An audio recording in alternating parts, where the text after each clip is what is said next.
use case. And we are familiar with a lot of different ways in which one could keep records. One could keep piles of papers or folders with documents. We could have massive databases, and there are ton of other ways in which you can keep your accounts, keep records of things happening in the business, of events, all of that. And blockchain is very similarly a system of storing records, but the catch is it is cryptographically secured and decentralized and quite immutable, in that the records or the data is transferred or shared across the entire network. And once you put a piece of information on the blockchain, it's going to stay that way forever. That is one of the major properties or benefits of blockchain, that once you put it there, it's going to be with someone or the other forever, and most likely the entire network is going to carry it. And further, blockchain is a fad. The craze around cryptocurrency has been going on like anything in the past few years. Most of the cryptocurrency prices have gone up to thousands of percentages, sometimes tens of thousands of percentages. Bitcoin was worth nothing 10 years ago, and now it is one Bitcoin is thousands of dollars. But it's a harmless fad because blockchain is not cryptocurrency, and any application using blockchain is not directly related or not directly sponsored by blockchain. It's just a technology. So it's quite harmless. It's something that we all should explore for various different use cases. And also, it's not controlled by China. I mean, just to not be particular, it's not controlled by any centralized third party or a powerhouse, or in theory it could be, but any conglomerate of any sort of networking power or transaction processing businesses are not controlling the blockchain. They may be controlling a particular cryptocurrency, or they may be controlling a particular business, but blockchain is just the technology. So some key events taking place that has given rise to this awesome technology. The first use of a related technology in 1991 was done by scientists Haber and Stornetta, and they were initially using a model like this to have a file timestamping system, which was later improved upon, and a reusable proof of work was introduced by Hal Finney, and this cryptographic system of records would now use this reusable proof of work. The work by Haber and Stornetta was put into a patent, and that patent expired near about 2004. And that's when, around a few years later, 2008, a white paper on Bitcoin was released by an anonymous group of people called Satoshi Nakamoto, or we could say that it was the pen name under the main contributor for the white paper on Bitcoin. 2015 marked the first release of Ethereum by Vitalik and company, and in 2016 Hyperledger project was finally started by Linux Foundation, which was in the making for maybe a year before that, with a lot of organizations coming together and deciding to work together to build blockchain-based products for the enterprise and for the community. So these were some key events in how it all started. And this is a snip from the white paper on Bitcoin. Quite likely a historical artifact now. Seems like a peer-to-peer electronic cash system that Bitcoin introduced would change the world for good.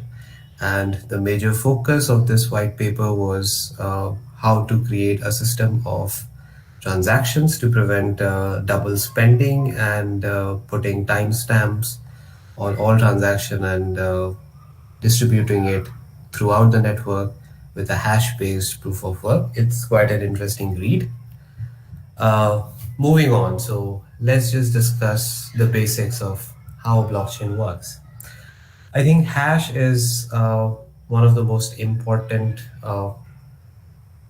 pieces of technology in works behind the scenes. So a hash function is nothing but a mathematical operation done on a piece of data that produces a unique string of characters fixed in length but which cannot be predicted beforehand. So you take a file, pass it through a hash function, and it gives you a string of characters, very random looking characters, and that is fixed in length. And once you do this operation, it is a completely one-way operation, as in if you just have the hash result or the digest or the value after hashing, you can tell nothing about the data which was used to create this hash. And further, if you make a small change onto the file, your hash output changes completely. So if I have a huge PDF document and I change one word in it, the resulting hash would not be different from the original hash by one or two characters. The entire string would be completely different, and all the characters in every position would be completely different. So the result of the hash function is not only unpredictable and quite random, but also irreversible, and it has no correlation to the data that was used to create it if you just look at it. So this unique property was actually exploited quite a lot to build this immutable chain of transactions, as we would see. So that's about hash function, and now we move on to digital signature. So again, digital signature is an application of asymmetric cryptography. Essentially, let's take an example. If we have Alice and Bob in the house, and Alice is to sign a message, so Alice would be using the private part of the key, and we have got a concept of keys. There is a private key and a public key, and Alice is going to use the private key to create a signature on the message, essentially encrypting a hash pulled out from that signature. And there are certain algorithms that we need not get into for this talk, but essentially uses the message and the private key, combines them or passes them through a signature creating function. And then we have the message plus signature. In order for Bob to verify it, Bob needs Alice's public key. And once you have the message and the public key, you would have definite reason to believe that this particular message is coming from this particular person, Alice, who has this particular private key. And Bob would have sufficient reasons to believe that this message is indeed coming from Alice. Very simple technology. Also quite resourceful in terms of blockchain implementation. So these two related technologies are very crucial. I just gave you guys an introduction, and how blocks are actually laid out most commonly is right in this picture. So if you have a block, that means we have a set of transactions inside it. So every transaction is actually responsible for changing something within the system of records present on the blockchain. It could be someone's account balance, or it could be something else. All of these transactions are floated across the network, and as you see in the yellow boxes down below, we have got a list of transactions, and we bundle in a list of transactions within a block, and that is made a part of the blockchain by a process called mining. This may be different for different blockchains, but this is one common example. And as soon as you have included all of your transactions in a block, and you have to create a block header, after that, you create a hash of all the transactions present on that block, and then you move on to the next block. As soon as you move on to the next block, you create the block header using the hash of the previous block as well as the hash of all the transactions in that block. So essentially, you create a chain of hashes where every header has a back reference to the previous header in the form of hash. Now, nobody can really predict the next hash, so and nobody can really reverse engineer a hash by doing small changes. And that means like when you add these blocks of transactions in this hash chain manner, it essentially becomes quite immutable unless you make changes in this entire chain of blocks. So now that we are done with the basic introduction to how it works, we talk about the new money. Now, historically, value uh, came from goods of utility, and the barter system would require you to bring in something useful on the table in exchange for something that you want. In this picture, we can see apples being exchanged for grains, and this sort of a system was fine, but what happens is we may not have the product that our dealer is interested in, or our buyer might not be able to provide something that we are interested in exchange for what they want. So we moved on to precious metals. Precious metals were used for jewelry and lots of other things. And the earlier civilizations started using precious metals as a medium of exchange, since everybody wanted precious metals for one purpose or the other. But it became again cumbersome because if you had to make big trades, then you would have to carry a lot of gold, and so we invented currencies. So what we decided is we would keep all the gold at a central place like a bank, and that bank would issue banknotes, or all the gold reserves would be there with the government, and that government would issue notes that carry the promise for refund of that much value of gold or any other precious metal. And what they would issue is a piece of paper which looks and feels very original, and this piece of paper would be in circulation throughout the economy. So thus invented cash. But then we moved on to the digital era, and we have a lot of online transactions. All our banking operations are online. We have got credit cards, debit cards, and whatnot, and all of this forms electronic money. When you have a bank balance, it is not necessarily backed by enough currency notes or enough gold or any other value. It's just a number maintained by some central database, and this entire network of banks and other financial services just maintain a record of all the positive and negative value transactions on behalf of your bank account. And at the end of the day, they would sum up the total of all of those transactions and give you your account balance. Not necessarily at the end of the day, it could happen instantly. So the thing is that they maintain one sort of a recording system or a ledger, and that ledger contains all of your transactions, and it contains all of the transactions by others as well. So one banking entity would do it for all of their clients, and all the other banking entities would be doing the same for their clients, and these banking entities are connected in some form of understanding. But the catch here is that you do need banking entities or centralized, powerful, wealthy institutions to take care of all of your money.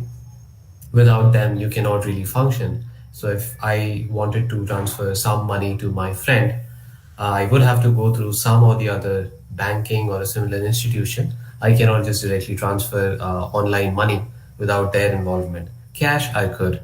So we did take a step back in terms of dependency on centralized institutions. So we finally evolved to virtual currency, or digital currency like Bitcoin. Now, an important distinction between what Bitcoin provides as a virtual currency as against what banks provide is the coins provided by Bitcoin actually have digital value, and it's not just a virtual record present in somewhere. This digital value was created by certain mathematical operations or mining, as you will. And that is the next generation of cryptocurrency. It's a decentralized network, so it eliminates any centralized party to have to exist in order for any transaction to go through. Two peers could exchange value within themselves. This mindset shift also brought in a lot of other changes in terms of how we think about different applications. So cryptocurrencies are also just a number which are cryptographically generated, transferred, and verified. In that it means you would have to have a certain thing called a wallet, which would have a private or public key in it. And every time you make a transaction, you have to put a digital signature on everything that you own if that is to be transferred to someone. And these are generated by certain rules governed by a certain network. So in case of Bitcoin, it's the process of mining. In case of Ethereum, it's also a case of mining, but it might be working in a separate model called the accounts model. And all of these are also cryptographically verified. So every time you make a transaction, it does not just happen just like that. There has to be consensus that such a transaction is correct, and so it is verified by every participant on the network.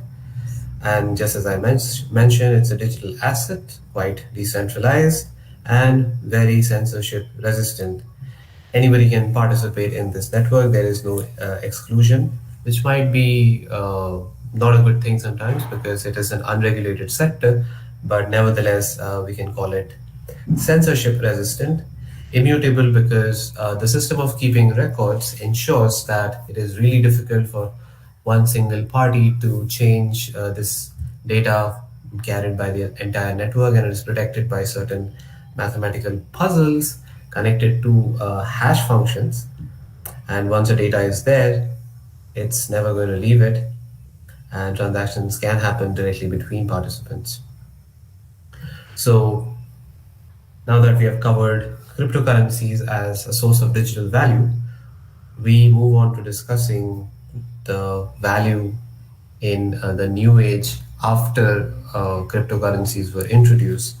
So the new value would actually come from things like non-fungible tokens, land tokens or partial ownership, and things like crypto stocks. So these three are pretty much related. As an example, you guys might have heard, or this is something that you could look up. So Jack Dorsey sold his first tweet, which happened on 2006, as an NFT, and there was a certain bid that was made. Now, how is that people are spending money on such a fad? So the technology behind that is an NFT, which promises that one digital asset will only have one digital copy in existence, and it would always have a single owner. So something like this tweet could be bid as a digital asset, and it would be bid on a certain platform which guarantees this singleton ownership. And once the trade has been made, a certain party would be the new owner of this digital asset, and there the representation of this digital asset will have to be in a way that is cryptographically linked to a certain representation of the digital asset on that specific blockchain platform. So, of course, we are using some of the other blockchain platforms for NFTs. Notably, a platform like Ethereum is quite handy when you have to create something like this. But it is also possible to do something like this on something like Bitcoin, but it would be a little bit more difficult. Similarly, it would open doors for things like a land token. So suppose there is a piece of land and somebody has to own it, and somebody wants to sell it. I mean, we know that in the real world, how it happens is you have a single owner, and then you transfer it to someone else. Then someone else becomes the owner. Joint ownership is also possible in that all the parties related to a single transaction would have to be present at the registration office, and they do a certain registration against a certain exchange of money or something. But land is not really traded as an asset, similar to how other assets are traded in the open market. With land tokens, it would be possible for you to own or invest on a piece of land, and that would be transferred to you in the form of a digital asset, and that would be divisible, and you could have divided ownership on a piece of land without actually having to visit the registrar's office. And all of this is made possible through cryptography. Now, again, we could move on to something like crypto stocks, which would work in a very similar way how the current stock market works, but just that it would be secured by blockchain. The next important thing is smart contracts or the universal computer. So essentially, a smart contract is a piece of code, and a piece of code could be programmed to do a certain function. Most of the smart contract platforms would have this ability to have a Turing complete programming language running on a certain execution engine. And with this code, you could put certain ifs and checks on a like sort of a restriction on the change of state of data on the blockchain. Once you have written the code, you could put it on the blockchain, and every time you have to make a transaction in that related domain, you call the code, you execute the code.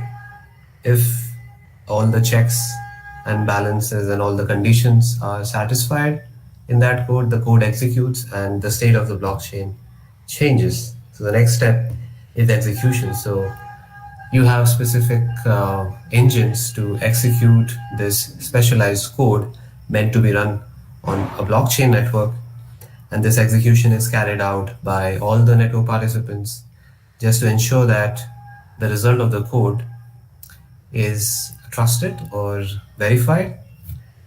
And right after the execution of the code, the result is updated and verified, put it in a block, and circulated across the entire network. So all the participants could either say it's a valid transaction or an invalid transaction. In case of a valid transaction, the state of the blockchain is updated. Now, this state that I am referring to could be data related to things like your account balance, or it could be things like certain data related to a certain business use case. Just like land ownership transfer could be a state. So, if the current state says I am the owner of a piece of land and I had to transfer it to someone else in exchange for a certain amount of cryptocurrency, I could do that. The smart contract code is going to check that that certain financial transaction was made, and that I was the original owner, and I would be putting a digital signature on the transaction. So the code could, in a way, check that the digital signature is fine, the ownership is fine, the financial transaction is fine, and so the ownership can be transferred to someone else. So, just an example, it could be applied to a lot of different use cases. So, here is a list of different platforms which support smart contracts. We have got a plethora of public or permissionless smart contract options, and we have got a lot on the private or permissioned sector as well. So, most notable examples in the permissionless ones are Ethereum, and there are some up and coming ones like EOS, Lisk, and Tezos, and there is a list of others that I've missed out on this particular list. Tron, IOTA, and Cardano. There are some more very interesting public permissionless blockchains, and there are some really useful private ones as well, like again Hyperledger Fabric, Quorum, Corda. So an important distinction between the public and the private setting is that anybody can really participate in a public blockchain, whereas only a designated list of participants are allowed to participate in a private or permission setting in the blockchain. We could argue that private blockchains are not really blockchains, they are just mechanisms to keep certain set of records secure, and that might be a valid argument in certain cases. But a big issue with public blockchains is that you have to wait for a lot of consensus throughout the network, which might come at a certain computational cost, whereas private networks would always give you the benefit of having only a few parties to agree with, and in many cases it would come out to be much faster than a public setting. And another distinction would be, since you have all of these members already certified in case of a private blockchain, you don't really have to worry that much about malicious users. Whereas in public blockchain, since anybody is really a potential member of the blockchain, you really have to watch out for malicious users, hacks, and vulnerabilities. And there have been a lot of hacks and vulnerabilities on different smart contracts over the years. So let me introduce you to dApps, or distributed applications. So with smart contracts, the possibilities are endless. You essentially are running a certain business scenario in a distributed, trusted fashion on blockchain, the result of which would stay there forever. So it does make a lot of sense for things like financial applications. Now, there are a plethora of different financial applications, and there is an entire arena devoted to this called DeFi, or decentralized finance. And you would find applications like insurance, or digital betting, stock markets, lending, and the list goes on. We can have governance frameworks, we can conduct elections, we can decide on who does what, who has how much power, and how those powers are exchanged, all of that in a distributed fashion, so that no single entity can really control any part of a decision making, unlike the traditional setting. So we could actually have a lot of democratic use cases with these dApps. We can have new tokens derived from old tokens. So if you have, uh, I don't know, some referral vouchers or something, you could put that on blockchain, and those can be traded like any other asset. They can have their values increased or decreased with time. So it really does create the possibility of creating things with value, new things with value. We can have gaming apps. There is a lot of collectibles, there is a lot of scores, and there is a lot of understanding to be built on gaming apps. Interestingly, there are examples like Decentraland and others that I don't really follow, but the idea is that if you have a common base of knowledge about a certain gaming domain, which is trusted. So, for example, you might be recollecting Pokemon Go as one very popular game back in the day, and Pokemons would be around all of your city, and you have to go and catch it. Once you catch it, it's yours. So, in a way, you are trusting the Pokemon Go server to have your ownership of a certain Pokemon retained, and that you could put directly on a smart contract platform. All the coordinates of every Pokemon could be there on the smart contract, and every time you actually catch a Pokemon, there would be a smart contract function invocation which would transfer the ownership of that Pokemon to your account. So that's just an example. The possibilities are again endless with smart contracts. Now we talk about blockchain for the cause. So starting from land records, online voting, governance applications, healthcare, crowdfunding, supply chain, and You can name hundreds of different use cases for blockchain. The important thing is with a centralized party, there is always the issue of trust. With blockchains, that has been resolved to a great extent. Every data that goes in a public blockchain is quite visible, and that becomes another reason to trust the data. Something like land records, which CRUBN has been working on lately, it does make a lot of sense to put land records on blockchain because every step of the execution of a land ownership transfer involves certain steps that must be followed. And if you put that entire workflow on something like a smart contract platform, you can track how and why any change to the state was made. If you need a certain officer's signature, you can put that condition into the smart contract. You can put the condition that the initial owners must put their digital signatures on land ownership transfer, and without this, the transfer would never go through, and there is no possibility for an insider attack changing the land records internally. Similarly, we can have things like crowdfunding. So we always depend on a centralized party to clear out the funds, but with a blockchain based system or a smart contract led platform for crowdfunding, this problem is always eliminated. You will get your money as soon as as soon as the goal that you have set on that platform reaches, and all of the money could be locked away in a separate smart contract, and a lot of other conditions could be put in so that the end user's money is still safe. Similarly, we could extend the use cases to energy. Every grid could be associated with smart contract. We could put it to taxes. We could put it to healthcare, clinical trials. In a lot of ways, clinical trials uh, might be tampered with. Every time you create a clinical trial, you could put that on a blockchain. Food tracking and supply chains are very important use cases. And again, the list goes on. My argument here is that with a blockchain comes a huge revolution in terms of how you want to see certain social applications to be run in the next generation.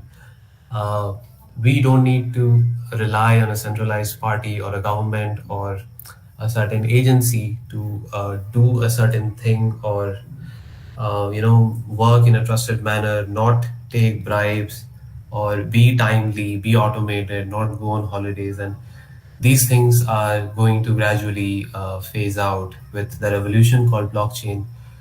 A lot of these things would get eased out, and there would be a lot more trust in the society. As soon as you start automating simple tasks which were supposed to be performed by certain agencies or officials or public servants, if you put that on blockchain, all of that is always executed in a trusted manner, and in the final data of the blockchain, you can always trust. And that brings us to another very important sector, not really blockchain, but a part of the revolution called self-sovereign identity. So SSI, or self-sovereign identity, is just an approach to digital identity that gives every individual the control of their digital identities. So just to give you a brief example, earlier we would have our passports or Aadhaar cards as a way of certifying ourselves. So that would be a centralized agency issuing out identities, and if your name is even incorrect, you go ahead with that in your entire life. That is because you can not really change what was issued by a centralized party unless you do a lot of different procedure.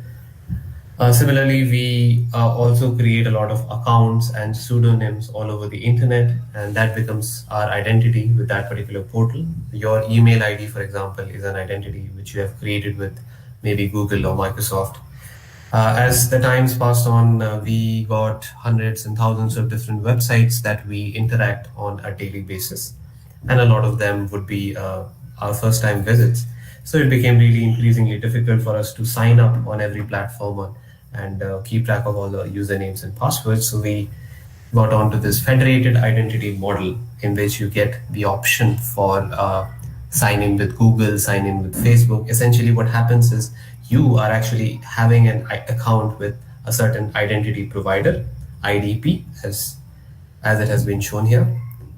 And using that account, you can actually attest or certify or allow a certain other organization to access that data as soon as you sign in with your credentials with that particular identity provider. And that identity provider can access some of your basic information straight out of that identity provider without you having to sign up. So your identity, so suppose you've created an email ID and that becomes your identity with that identity provider, and later on you sign up with some gaming website, and your identity still remains the same without you having to actually worry about creating a different account or something.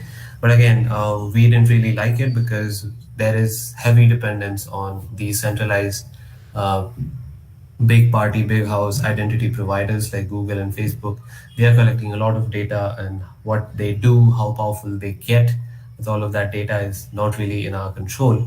So, self sovereign identity is a new approach where you actually create your own identity, put it on a distributed ledger, and every time you have to interact with any other party, that may include a website or another real world person like you always refer back to that distributed ledger to pick out a certain amount of information required to interact with them. And there are a list of different technologies working in this domain that include Hyperledger Aries, Hyperledger Indy, and the W3C Verifiable Credentials Group. So essentially, Aries and Indy would give you certain libraries and certain software to run infrastructure to enable self-sovereign identity ecosystem. Verifiable credentials is an initiative by a group of different organizations led by W3C committee, which aims to create this ecosystem of sharing, creating, storing, distributing verifiable data across the internet in a standardized format in which a certain set of different digital signatures and other cryptographic techniques are supported so that in the next generation of internet, if you have a certain digital information or a credential, you will not really struggle to prove it to any other party. Every party would be following the same standards. For example, if you have a digital Aadhaar card, W3C VC ecosystem proposes that you have a verifiable credential or a VC for that Aadhaar card, in that it would have certain details and certain cryptographic materials bundled into a single file. And when you share this file with someone else, you get both the data and the verification information, who has issued it, to who it was issued, and all of this information is backlinked to something like a distributed ledger where you find the information of all the issuers. In this short talk, we won't really dive into much technical details of SSI, but it is really an interesting domain derived out of a blockchain use case. Now I move on to some open-ended discussions that often come up in this area.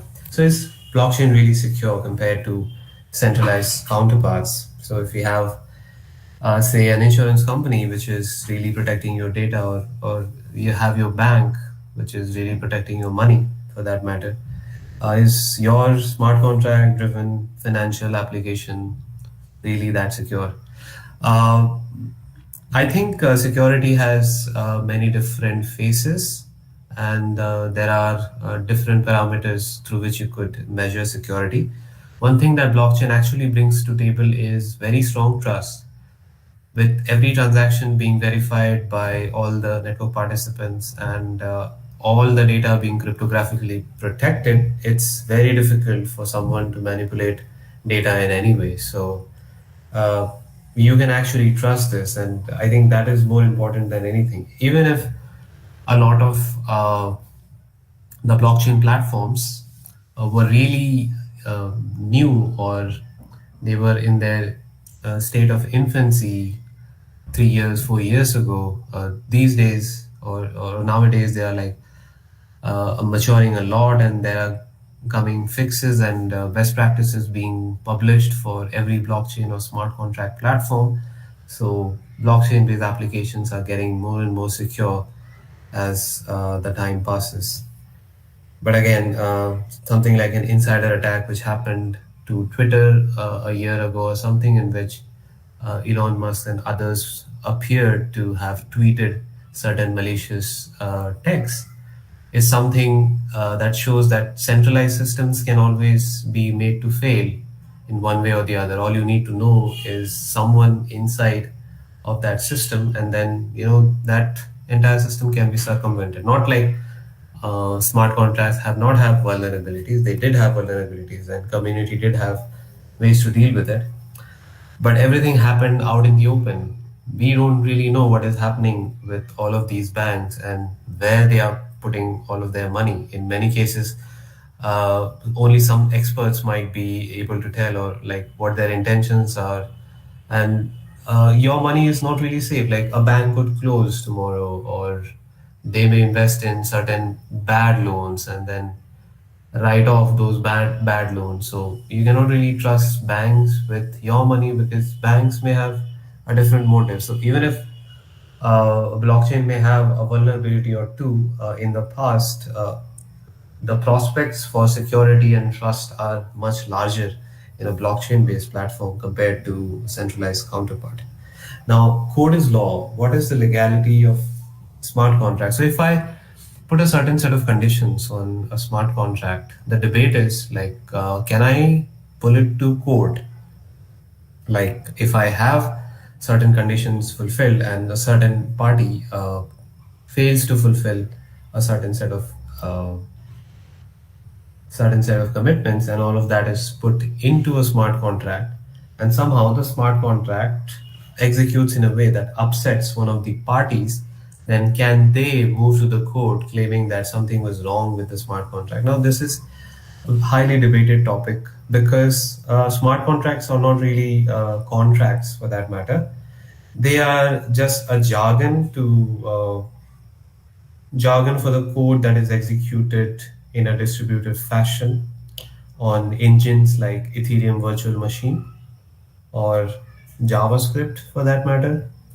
And all of these programming languages are very semantic and syntax sensitive. They do not carry any ambiguity like natural languages. Natural languages are difficult to understand, or in a certain given situation, the meaning of a certain sentence can be different, like if they are put in different contexts and so on. So, a smart contract can not really be treated as a legal contract, but there are certain open source projects which are actually focusing on this very problem, to merge certain automation scripts that are native in smart contracts and combine that with legal language, and create a hybrid contract, which is a combination of smart contract and a legal contract. But again, the adoption of such technologies would vary from jurisdiction to jurisdiction. There are certain states in US which have uh, identified or accepted the use of certain cryptographic techniques, digital signatures, blockchains, cryptocurrencies. And there are like other countries, even including India, which actually use quite a lot of outdated cryptography for that matter. So I think in time to come, we'll see how the society moves on this. Again, privacy concerns with blockchain. So it is true that not all applications can be directly made on blockchains, because you would need a lot of privacy. So if you have to create a social networking application, what you message to someone on that social networking platform should not be made public. So you cannot really have a social networking platform out of blockchain, right?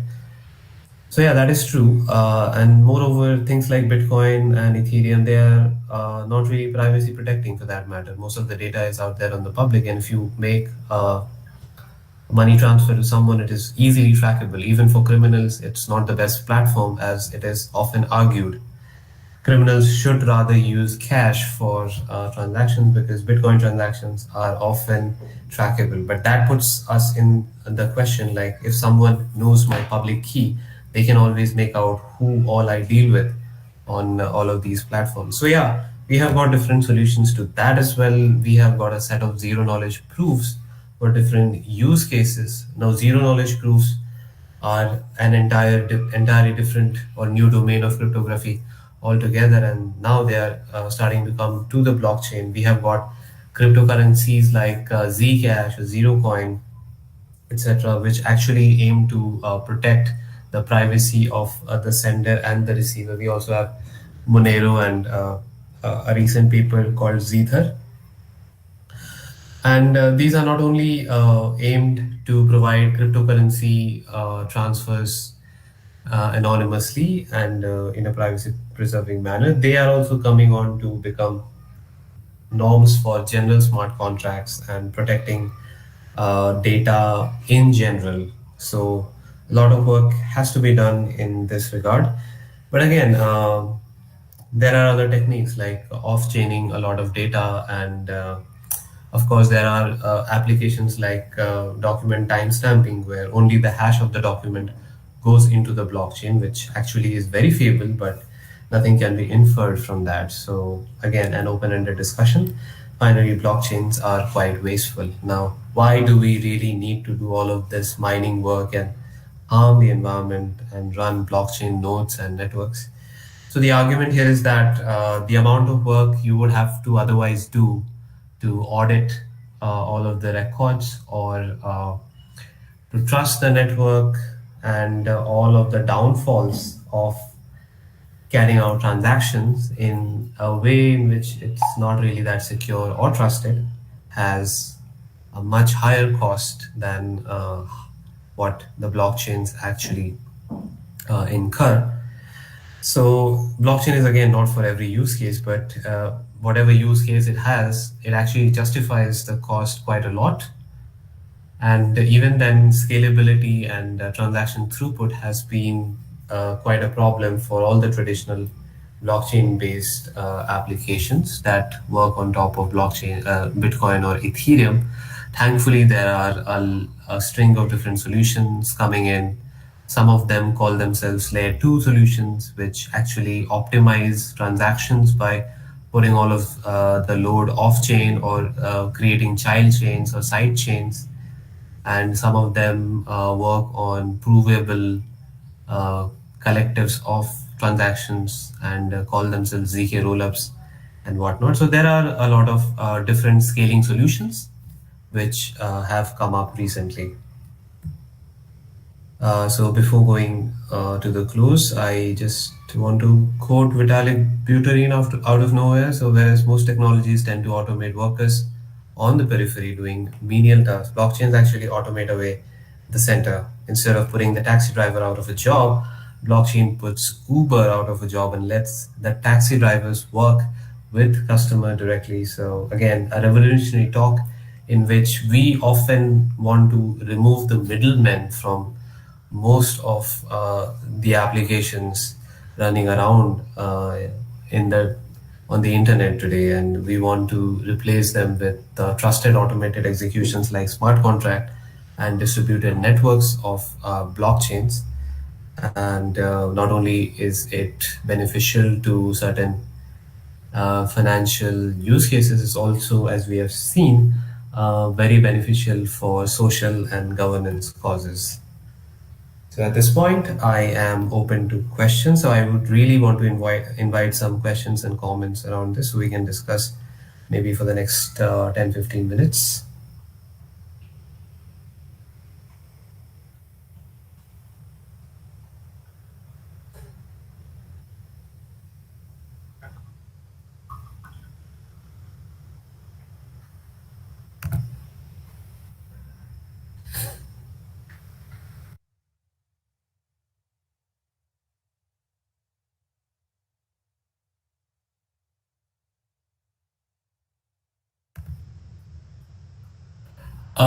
They are different consensus mechanisms, basically. So when you have a block of transactions that has to go into the block, there has to be a rule in that actually defines who can or how can someone include a certain block of transactions into the blockchain. So those rules are called consensus mechanisms. So proof of work and proof of stake are uh, two different consensus mechanisms.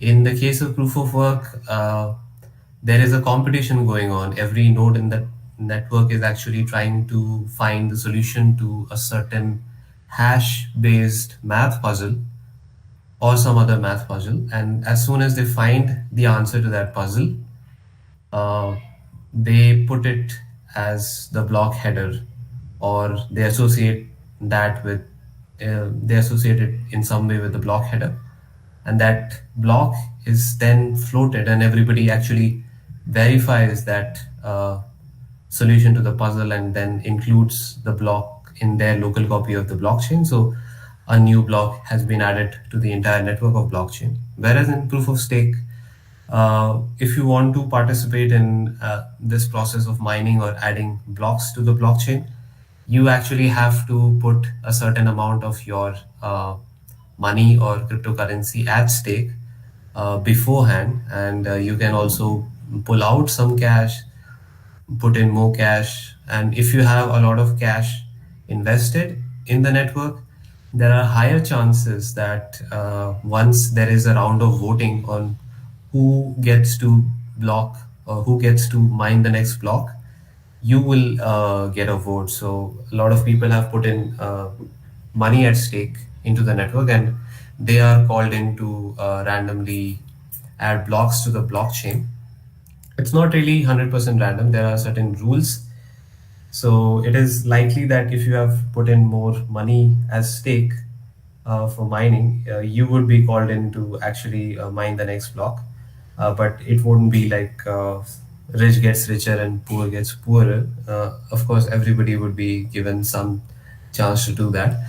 Now, in this way, you actually eliminate this competition thing that everybody is rushing to trying to find the mathematical solution to a certain puzzle, and so it's much less wasteful, and it would actually give you a much higher transaction throughput. Again, I would just give you an example of proof of work. So, as I said, hash result is unpredictable. So, if you have a certain transaction data, if you hash it, you get a certain hash. Now, what they do is they put a condition that this particular hash that you are getting should have four zeros or five zeros at the front. So what these miners need to do is they need to add or concatenate a certain random value or nonce alongside the block data or the data of the transaction, and together hash them.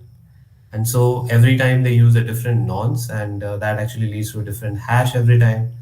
So one of these times they might get lucky and the hash may have four zeros. So until then it's a brute force and it takes a lot of computational power to do that. So someone who has done that is awarded a certain amount of money as a mining reward. In case of proof of stake, it's really a question of staking money and winning the lottery for the next block. And after that, you also get a small reward.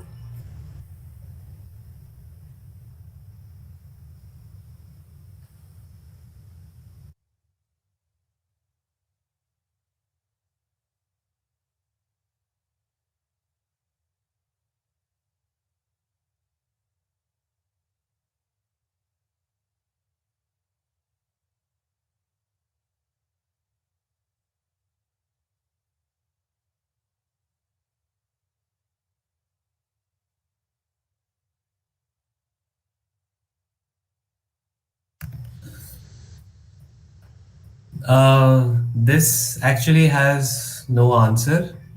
It is very implementation dependent. I can just give you an example of how it may possibly work because there are 100 different implementations coming up every day. So if you have a certain hash of a file, then that's a unique identifier. And if you have an understanding that a certain NFT based smart contract is what everybody follows to look up for ownership or anything, then that hash would have your name listed in some sort of a list. And so everybody would know that you are the owner of this particular digital asset. Now, this digital asset could be represented in various different forms. And what they actually do is they create an NFT marketplace, and your ownership is only valid within the marketplace. It actually does not have any legal bindings for that matter.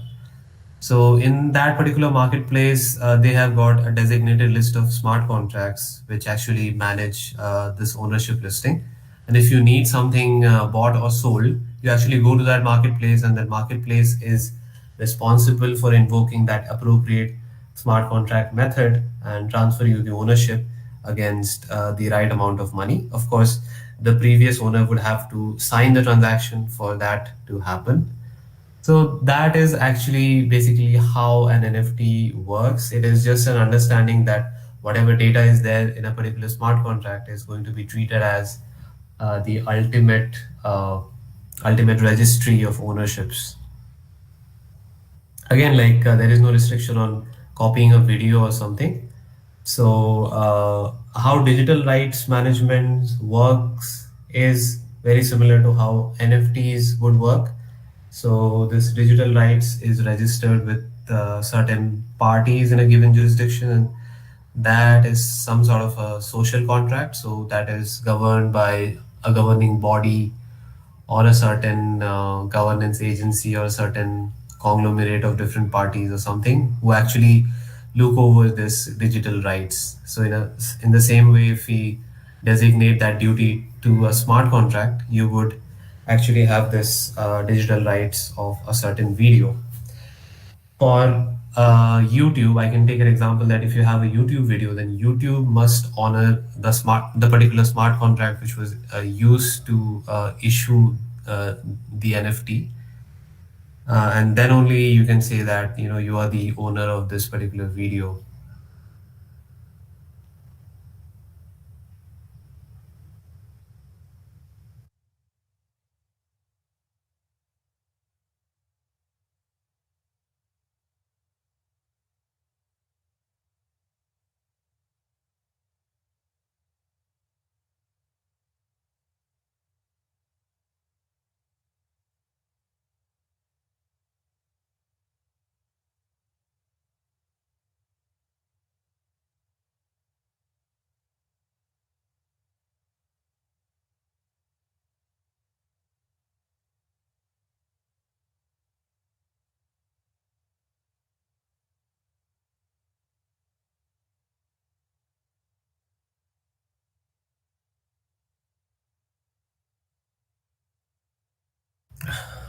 So there are two things actually. If you have 100 coins distributed to 100 people, and if the number of coins are actually growing, then there is an inflation if the number of people are not growing.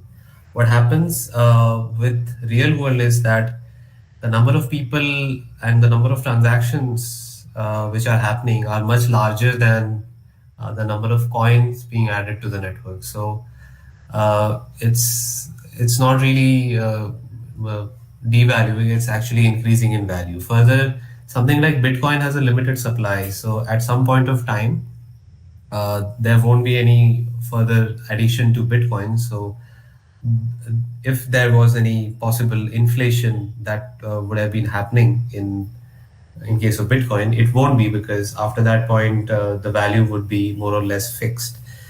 Now, the value of cryptocurrency from the cryptocurrency itself might be static, but the real world value would be fluctuating quite a lot. Again, depending on the demand. So if the days are hard, or like there is a war or something, even your normal currencies would lose value for some reason because people are not spending that much. So if most people are spending money in the economy, the value of the money actually does not really fluctuate that much. Whereas if there is a drastic event of some kind, the value of the cryptocurrency fluctuates a lot. Now, secondly, why are we seeing a lot of so why does the price of cryptocurrency fluctuate quite a lot? So that is because of a hype. Most people want cryptocurrency so bad that they are willing to pay somewhere like 100 times or 1,000 times the actual worth of that cryptocurrency. It is because it's not really used anywhere uh, outside of the crypto world. So if I have a certain amount of cryptocurrency, I can only use it to buy dollars or rupees at the moment. And if people are going crazy about this, then like that value is going to increase. It is similar to gold. Like if you have a certain amount of gold in circulation in a certain economy, you will always lose a certain amount of gold because maybe you forgot or maybe it fell into the river or something, and there would always be certain amount of new gold being carved out of the land, and eventually gold will still see some increase in its value over time because maybe something else compared to that gold is falling in value. So in our case, our own native currencies are inflating so much that now gold is priced at 10 times or 50 times what it used to be 10 years ago. So in a very similar way, Bitcoin is also working in terms of value. Bitcoin is mined with a lot of effort, so it's not only a currency, but it is a digital wallet. Sorry, it's a digital asset. And if you have a Bitcoin, that means it was mined just like gold, and now you have something of value, which you will never lose.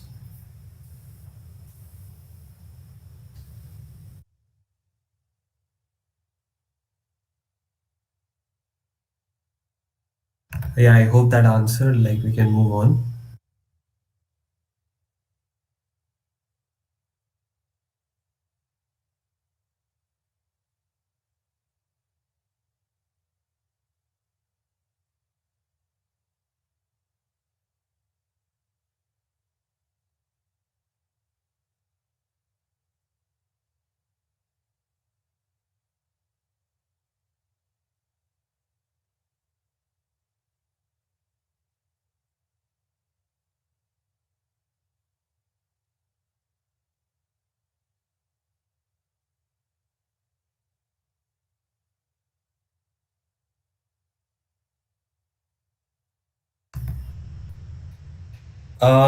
As I said, like there is always a trade-off between scalability, security, and decentralization.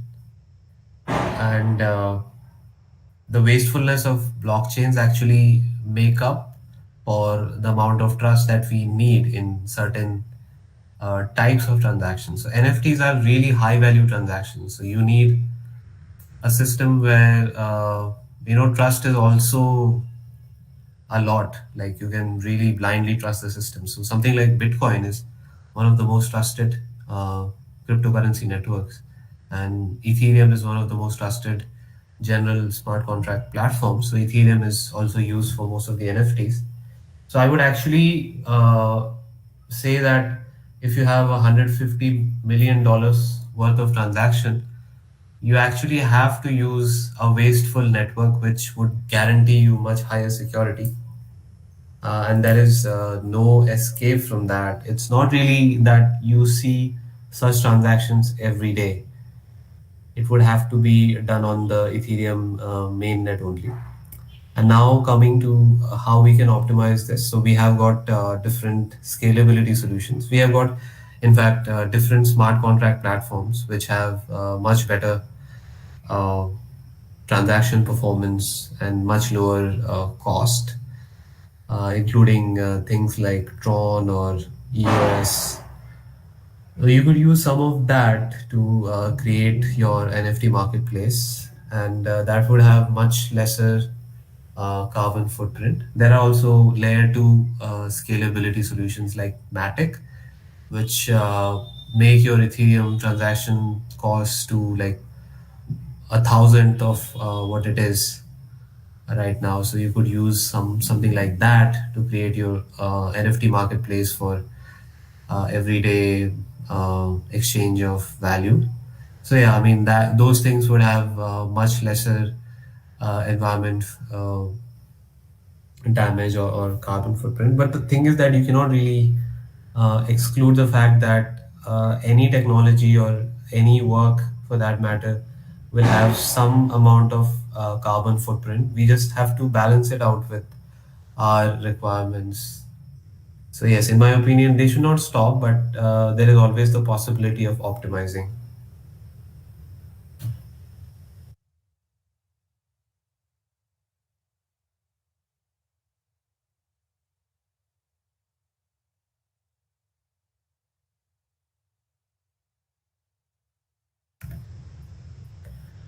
Uh, so it's more like there are different versions of proof of stake. How the next miner is allocated is pre-decided, and not it's not going to be that every time the same miner or same node which was used for creating the last block would be selected again if they have a lot of stake. So even if you have a very low stake in the network, you would get your chance at some point of time in your life, and it wouldn't be an unfair distribution just based on the amount of stake.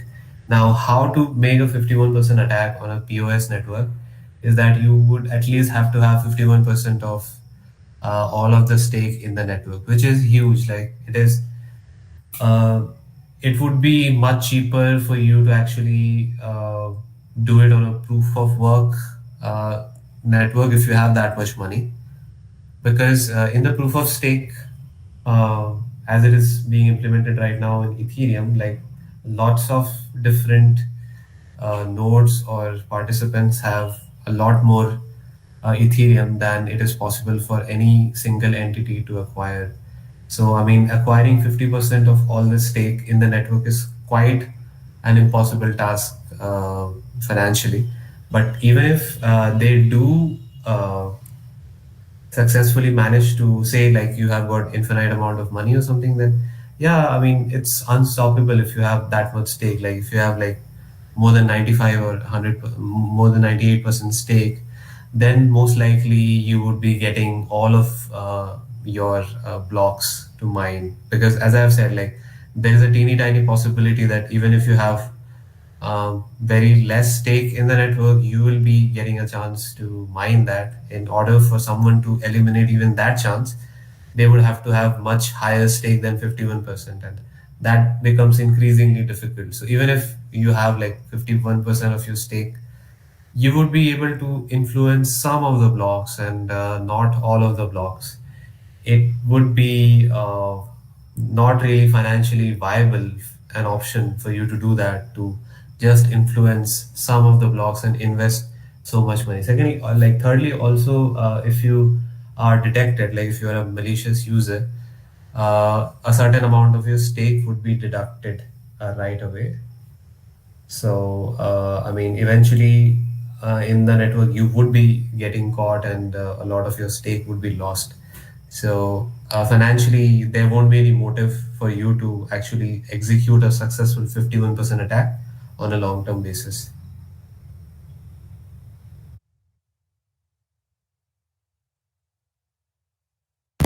So I hope that answers the question. And with this, I